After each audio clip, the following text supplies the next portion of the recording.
Saudara dan saudari terkasih, untuk menunjukkan adanya orang-orang yang lemah, untuk menunjukkan orang-orang yang tidak mampu berbuat apapun, orang sering menggunakan kata-kata demikian. Kamu itu sudah kalah sebelum bertempur. Orang yang demikian adalah orang yang melihat permasalahan dan kemudian membandingkan dengan dirinya.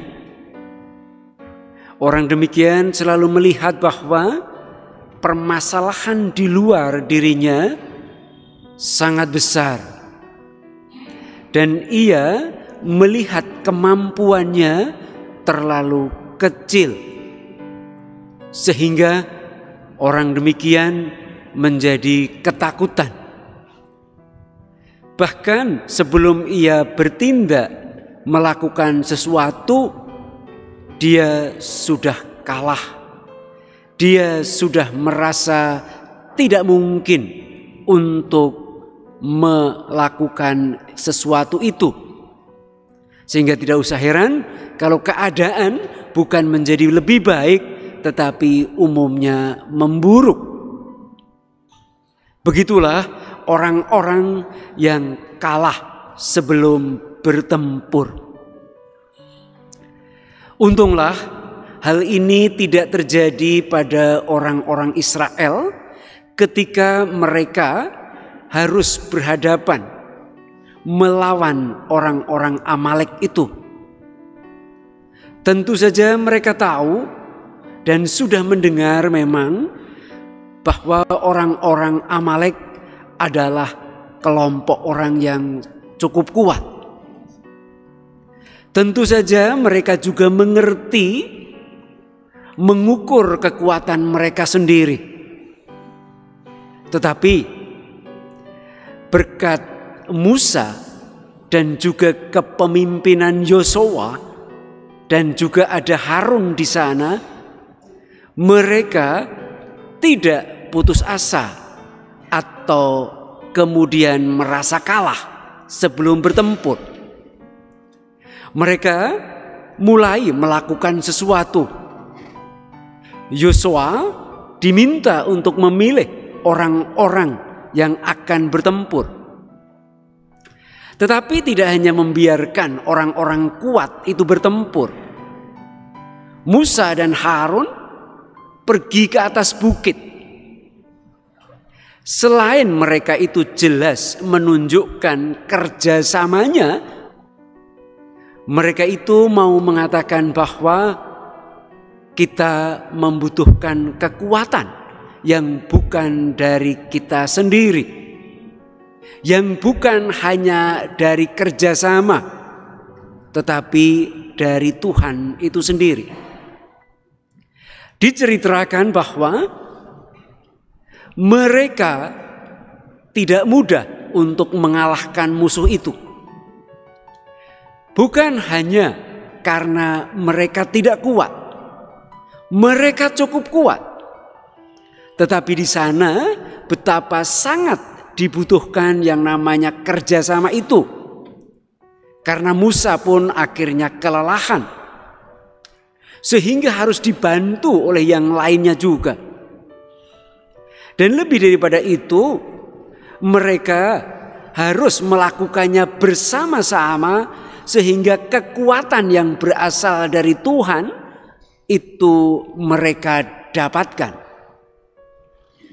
Saudara dan saudara terkasih, dalam perang ternyata yang dibutuhkan bukan hanya kekuatan, tetapi juga kemampuan bertahan, tetapi juga kemampuan bekerja sama dengan yang lainnya, kesiapan untuk bekerja sama dengan yang lainnya, dan juga kemauan untuk memohon kekuatan dari Tuhan. Hal itu jelas sangat ditandaskan oleh Injil. Tidak mungkin perempuan itu, apalagi yang disebut sebagai seorang janda itu, yang dalam masyarakat waktu itu merupakan orang yang sangat lemah. Tidak mungkin ia mendapatkan keadilan. Tidak mungkin ia mendapatkan apa yang ia butuhkan, yang merupakan haknya. Tidak mungkin ia melawan kekuasaan orang-orang yang jahat itu. Tetapi ia siap untuk memohon kepada Tuhan agar ia membantunya. Dan dalam memohon itu tidak cukup ia sekali untuk selamanya atau sekali saja, tetapi ia terus menerus. Itulah yang namanya ketekunan. Saudara dan saudara kasih, akhirnya kita melihat bacaan kedua. Paulus menasihatkan kepada Timoteus. Dan di sana dikatakan bahwa Timoteus tidak cukup, bahkan akan merasakan kesia-siaan kalaupun ia itu telah mengenal kitab suci, telah mengenal sabda Tuhan, telah mengenal Tuhan itu sendiri. Bahkan semuanya itu akan sia-sia kalaupun ia itu pernah punya pengalaman dibantu oleh Tuhan. Kalau ia tidak bertekun dan terus berusaha untuk menghubungi Allah itu, terus berkomunikasi dengan Tuhan itu, terus bertekun dalam membaca dan mencari arti kitab suci itu. Dengan kata lain, kalaupun telah mengenal Tuhan dan mengalami karya Tuhan, bahkan juga mengalami mendapat karunia dari Tuhan, tetap akan sia-sia kalau ia berhenti untuk tidak terus-menerus menghubungi, mengkontak, dan terus mencari arti dari kitab suci itu. Saudara dan saudara kasih, hidup ternyata memang mirip dengan perang itu. Kita harus melawan bukan hanya keinginan dan kehendak jahat orang lain atau musuh yang pengen menghancurkan kita.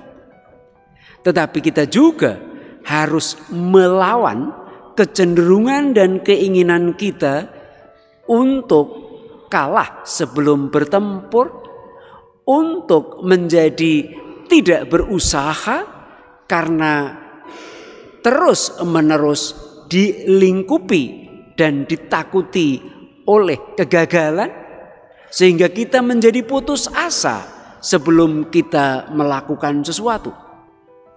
Hidup adalah memang ibarat pertempuran.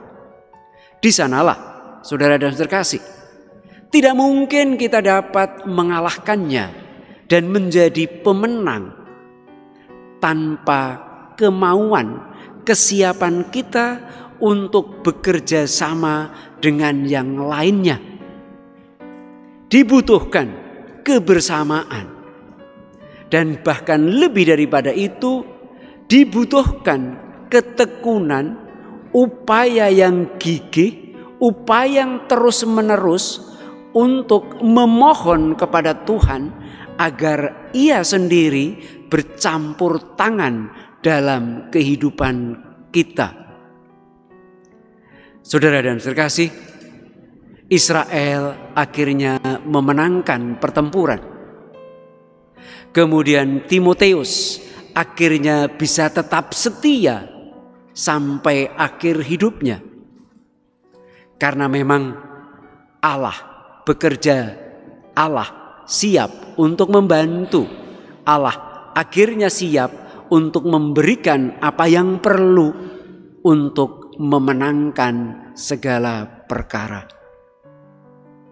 Semoga kita yang telah beriman, yang telah percaya kepada Tuhan, yang telah juga mengalami kasih setia Tuhan itu, kita tetap siap untuk berkomunikasi dengannya, untuk tetap memohon kepadanya, kalaupun hal itu seringkali terasa sangat sulit.